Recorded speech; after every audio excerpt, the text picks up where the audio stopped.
Standard of California, on behalf of independent Chevron gas stations and standard stations throughout the West, invites you to Let George Do It. The Malignant Heart, another adventure of George Valentine. Personal notice, danger's my stock and trade. If you're getting your brains knocked out and are just hanging on until the gong sounds, you got a job for me, George Valentine. Write full details.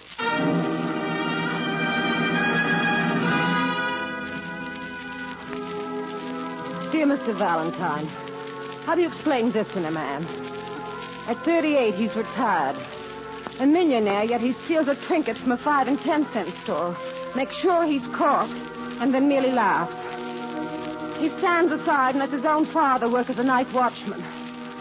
This man is my husband, and I love him for what he was before he changed into this thing of evil.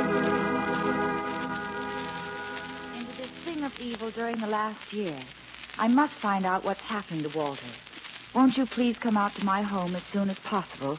And it's signed, yours most urgently, Edna Pallister.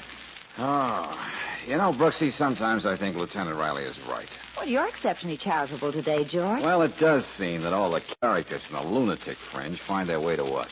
Yeah, well, I guess we just get all the breaks. But how do you account for a Walter Pallister? How do you account for a Walter Pallister?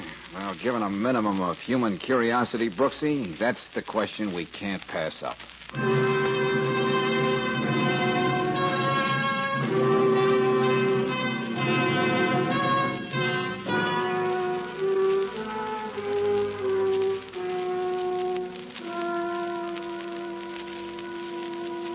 You're an intelligent woman, Mrs. Pallister. It hardly seems necessary to tell you your husband needs a psychiatrist.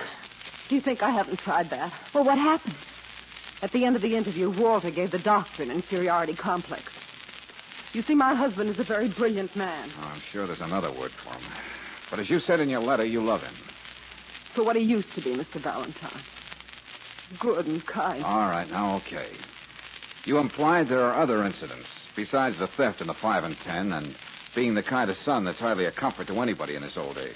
Mr. Valentine, I hardly know where to start. Well, when did you first notice this change in your husband, Mrs. Pallister? Well, we're not overly religious. But we used to go to church every Sunday. Yeah? And then for no reason at all, there was that Sunday shortly after he retired.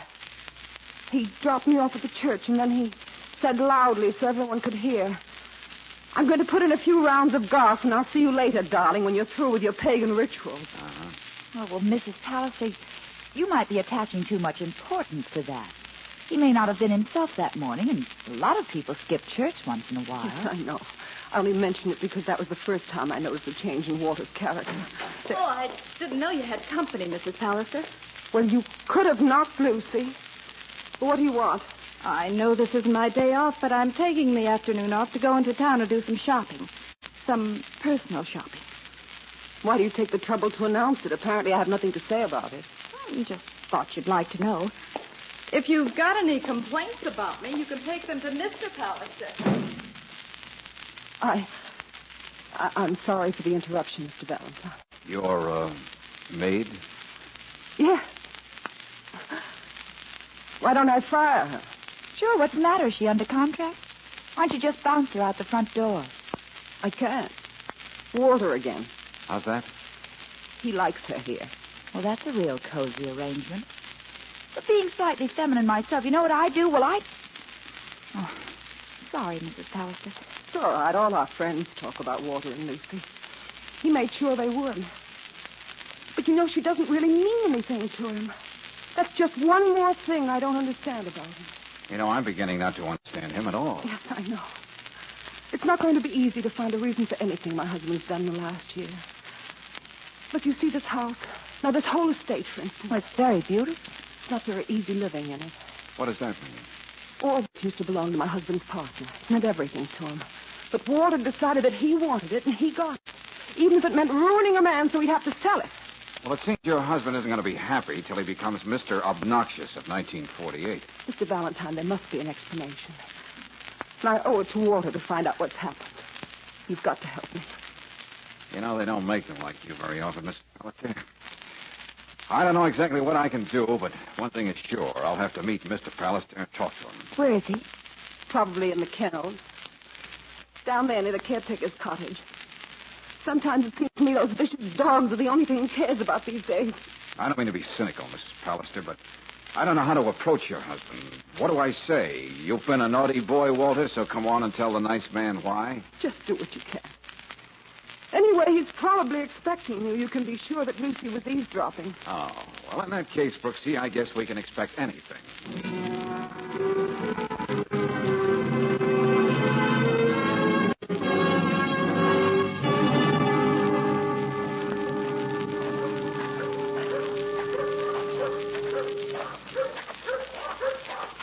George, I think they're coming after us. Hey, Pallister, just a minute. We want to talk to you. Go on, get him. His throat, General. That's the boy. Hey, get him off of me. Now you've got him, General. No, you don't. Pallister, if you don't call those hounds off, I'll shoot all three of them. All right, now back. Go on, go on. What have you done to General? He's my best dog. What have I done? Did you hear the man, Brooksy? Oh, never mind that. Are you all I'm right, okay. darling? Except it feels strange standing around with one sleeve missing. Let me have that gun. Hey, wait a minute. What? Now, you didn't have to do that, Pallister. The dog wasn't hurt. On the contrary, he was. I believe your name is Valentine. Oh, did Lucy give you my Social Security number, too? And you wanted to talk to me. I think we'll be much more comfortable back in the library.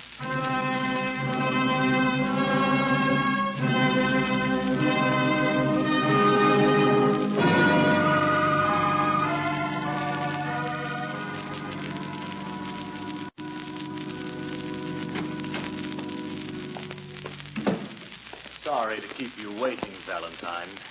Mrs. Pallister has been unnerved by all the excitement. I can imagine. I insisted she take a sedative and lie down. Well, is there anything I can get you? Well, you could run out and buy Mr. Valentine a new suit. Okay. That's our quota for small talk. Splendid. Now... Mr. Pallister, I came right over as soon as I got your call. Come in, Haggerty. Miss Brooks, Valentine, I'd like you to meet the gentleman who keeps the peace in our little village. Chief Haggerty. Hi. Where is this fellow you was telling me about? Uh-huh. I think he means me, Chief. Okay, Pallister, what's the payoff this time? Haggerty, although there's a sign down at the gate that distinctly says no trespassing and beware of dogs, this man invaded my property and deliberately killed one of my best hounds. And this man is a diamond-studded liar. Now, young lady, there's no call for language like that. You'll find 2 bullets missing from his gun, Haggerty. It was a wanton killing of a defenseless creature. Oh, I don't know. I let him bite me first. What charges do you want to make against Mr. Pallister? Now, according to the book... Well, you know I'm generous to a fault, Chief. I just don't like to see the law flouted. How about a small fine? Anything you say, Mr. Pallister. That'll be $25, young fella. Now, wait a minute. Look. And you can pay up right now, because I'm the justice of the peace around here, too. Okay. Well, now I've seen everything. If he gives you any more trouble, Mr. Pallister, you let me know. I'll really make it tough for him. You and Napoleon, eh, Walter? Oh, Valentine, don't look so grim. That was beautiful. Oh, can't you appreciate it? All right.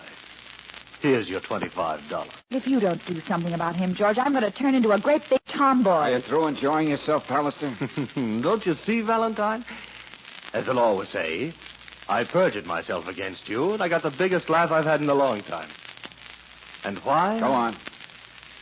My wife hired you to delve into the aberrations of my twisted psyche. Well, I wanted to give you something to think about. I suppose you've had enough now?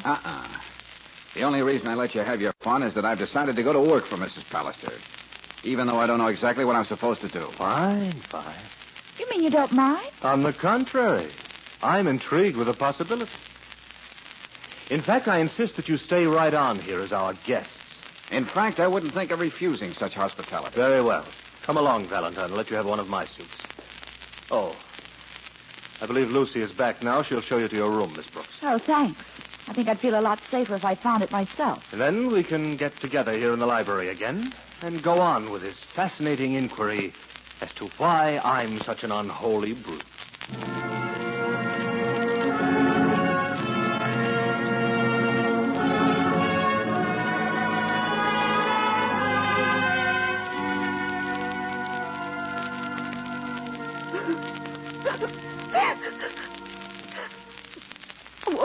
down a minute. Please listen. You and Miss Brooks must leave. You've got to. Hey, wait a minute. Why the turnabout, Mrs. Pallister? I should think you'd need us here. Look, he's capable of anything. After what happened today, I realized I have no right to ask anybody to share this with me. He might have been killed. And if I assure you we can take care of ourselves? You don't know him. He's so diabolically clever. I'll just have to make up my mind to leave him. Well, frankly, I can think of harder decisions to make. Now, you must go. I think he's planning something right now. Edna, Walter? go upstairs this moment and bathe your eyes. You're hardly an appetizing sight, my dear, as a hostess. Well, I was only... I said go upstairs. Walter? Hey, wait a minute. Let her go, Pallister, or I'll have to take this little game off the drawing room level. Oh, sorry. Now, darling, will you go and see about dinner? Well, did you have a chance to look around? Did you notice this little Hindu idol in the corner, for instance? It's the ugliest thing I've ever seen. It's been a constant source of inspiration to me.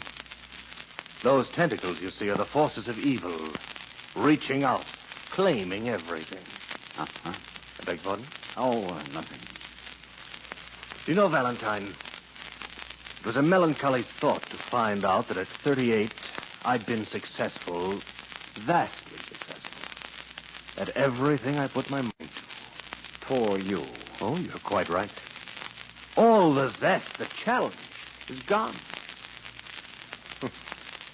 I can understand the fits of depression Alexander the Great had when he found out he'd conquered the world and there was nothing else left. Well, would it be impolite if I said I was hungry? Forgive me, Miss Brooks. I'll see what the delay is. Oh, boy. Well, if he isn't mad, what's the pattern to all this? Well, whatever Pallister's got must be contagious. What are you mumbling about? Brooksy, he isn't going about this haphazardly. He's got a goal. There's a method, a pattern. Oh, George, he's the grown-up edition of the kid next door who used to tear the wings off butterflies. Nothing so simple, Angel. But how about this for a weird notion? Buster's out to break every law, man-made or moral, that he can think of, one by one and with great fanfare. He prefers having somebody know what he's doing, so he can get a real kick out of getting away with it. Well, it's a weirdie, all right, but I don't understand it. Pallister is not just a Peck's bad boy. He imagines himself an undersized Superman. He stole from the 5 and 10, and the Pallister name saved him from any embarrassment. All right. All right, he wanted this estate, so he ruined his partner to get it. He turned the dogs on us, and I paid a fine. Yeah. Yeah, and look what he's doing to his farm. Yeah, Brooksy, every decency, one by one. That benighted character thinks that's the one way he can really prove his power. Yeah, but even so, I don't see what we can do to help poor Mrs. Pallister. Brooksy, we've got to do something. What do you mean, George? A man like Pallister never stops till he brings things to a logical conclusion. And you can see him driving toward it now. Huh? I told you, Brooksy, he's out to break every law. And I don't think he'll be satisfied until he's committed murder.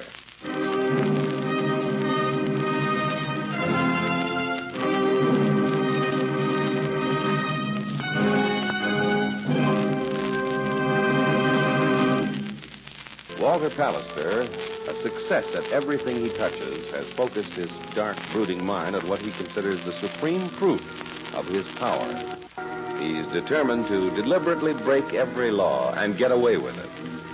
So far, only George and Brooksy have succeeded in guessing what he's doing, and you can't help feeling that he won't rest until he's committed murder, all of which doesn't make breakfast at the Pallister home a very festive occasion.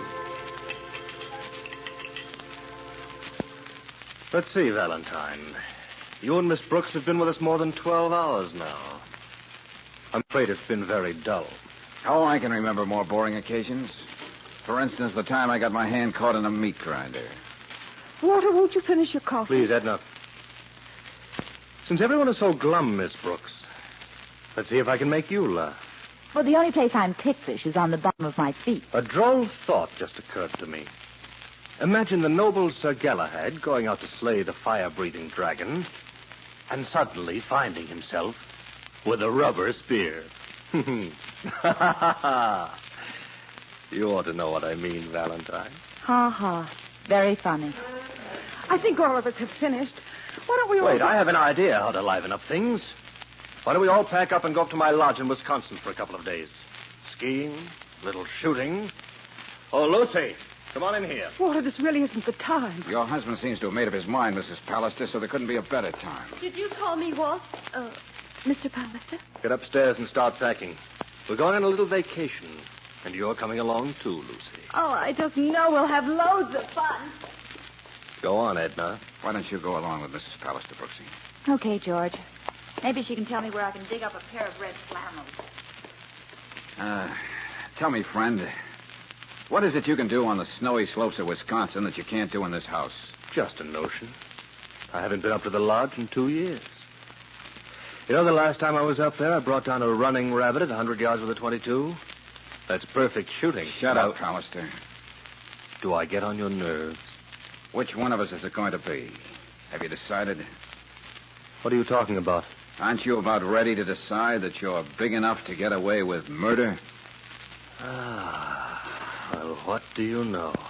I guess I've underrated you, Valentine. But you won't get away with it, Pallister. So finally, I've met someone with perception enough to see the reasoning behind my little game. Heaven knows I've given enough clues. I made it obvious what I was doing. You know, there's never yet been a Superman who hasn't stubbed his toe trying to do what you're doing. Which makes the game all the more exhilarating. Yes, especially now that you know that you can't do anything about it. You sure? If you went to the police, they'd laugh at you. Of course, the simplest thing you could do would be to bow out of the picture. Oh, no. That might deprive you of some of that exhilaration you were talking about, the appreciative audience. Good. Then you'd better run along and pack, too. Oh, Valentine. Yeah? Don't forget to include your rubber spear.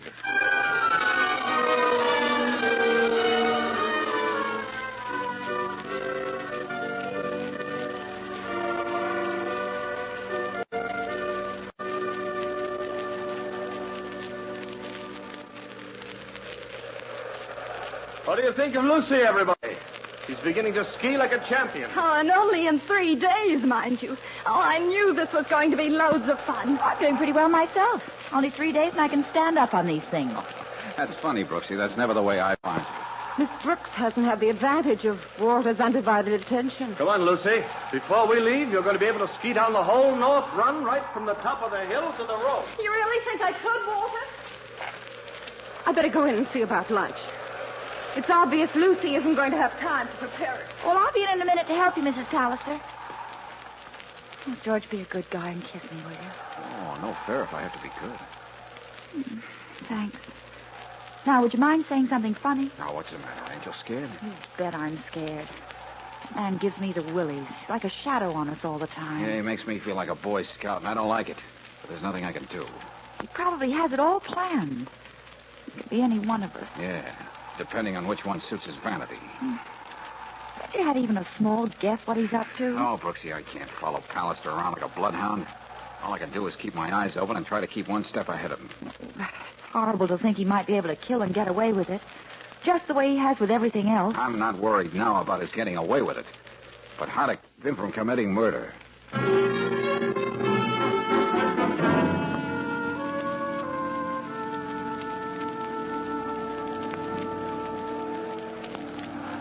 You can't stop me, Mr. Valentine. We're leaving in a half hour, and I'm going to make that north run down the hill. I'm not going to let you do it, Lucy. What right have you to tell me what to do? Now, Lucy, Valentine may be right. It is a little dangerous. I don't care. I'm going to do it. I'll show you how good I am, Walter. Just watch me.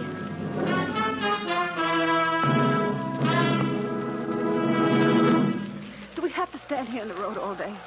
What's the matter with that girl? Why doesn't she stop? Don't be impatient, my dear. Have we got everything in the station wagon? Oh, come to think of it, we left all the skis down by the mailbox. I'll be right back. I see Lucy up there now. It's about time.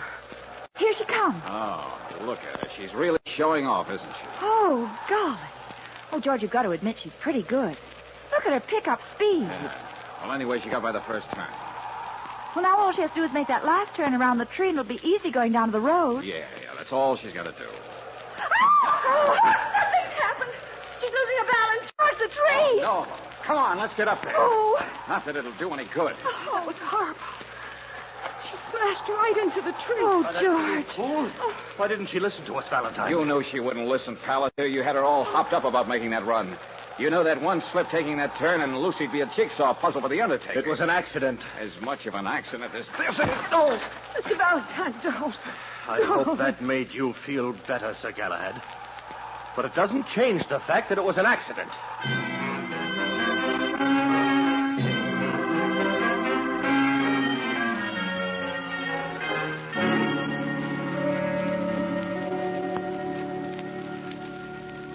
Well, sorry to take so long getting back here from the mortuary, but I don't think I'll have to detain you folks much longer here. We're hardly worried about that at a time like this, Sheriff. And the coroner just had to take one look at the poor girl. It was too bad. And that's that, eh, Sheriff? Yeah, that's right, Mr. Valentine. Now, if you people will just sign this paper as witnesses to the accident, they will satisfy the state of Minnesota, and they will satisfy me. Here, Mrs. Pallister, if you will be kind enough. Yes. Oh, Sheriff. Yes, sir. You said the coroner just had to take one look at Lucy. Sure, that's what I said. I'm sure he's not too busy to take a second look with me. I'll have my fingers crossed till you get back, George. Till you get back? Why, we were just sitting here waiting to leave. Sorry, Superman. You'll just have to go on sitting and wait. It was a natural mistake, Mr. Valentine. After what happened, I just assumed Don't that... take it too hard, Coroner. At first, I assumed the same thing, too. Why did you want me to stop by the mailbox, Valentine? Nobody's leaving any mail this time of day. What I'm looking for, Sheriff, was left much earlier.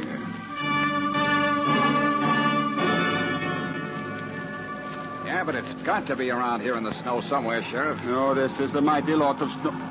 Wait. Yeah? Looky here. That's it, a high-powered 22. I can't believe it. You mean... You're talking about a man who's perfect at everything. He can bring a running rabbit down at 100 yards.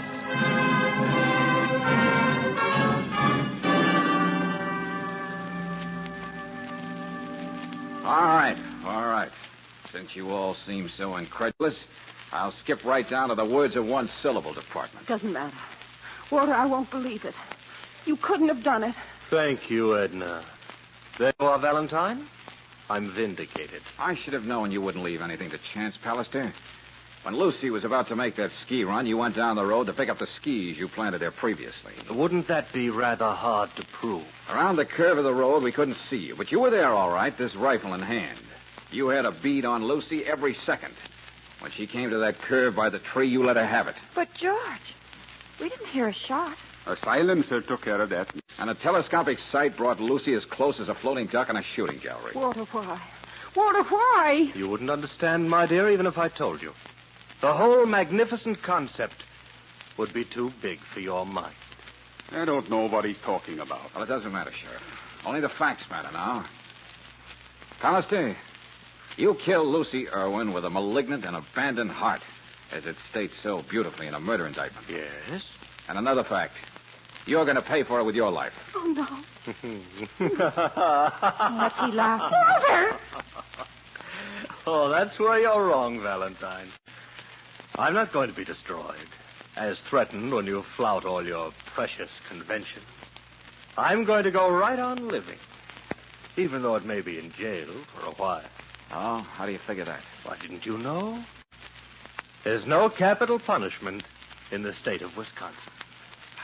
Oh, you're so right, Pallister, as always. But you're in the sovereign state of Minnesota. Or didn't you hear the sheriff say that before? What?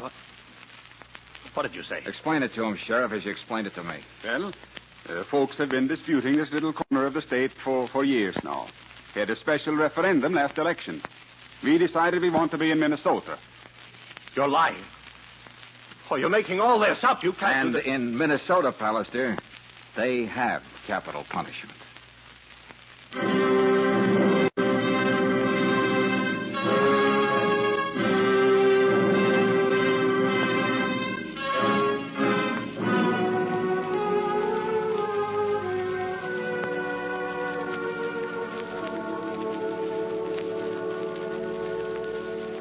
Oh, golly, it's good to get back to the office. I don't think I'll ever get warm again. You'll thaw out, Angel. You'll thaw out. So let's get busy and see what mail's piled up, huh? Okay. Hey, Say, what is this? Sarcasm? What do you mean? A circular, look. Spend your honeymoon in Paradise Valley. Have fun in this winter wonderland. Skiing, ice skating, tobogganing. Oh, no. Oh, no honeymoon? Well, I'd rather skip the honeymoon if it means winter sports. Hey, you know, back in New England, there used to be a winter sport called bundling. Highly recommended. Oh, darling, you're wonderful. Hmm? Well, if that's the case, we could even go to the North Pole.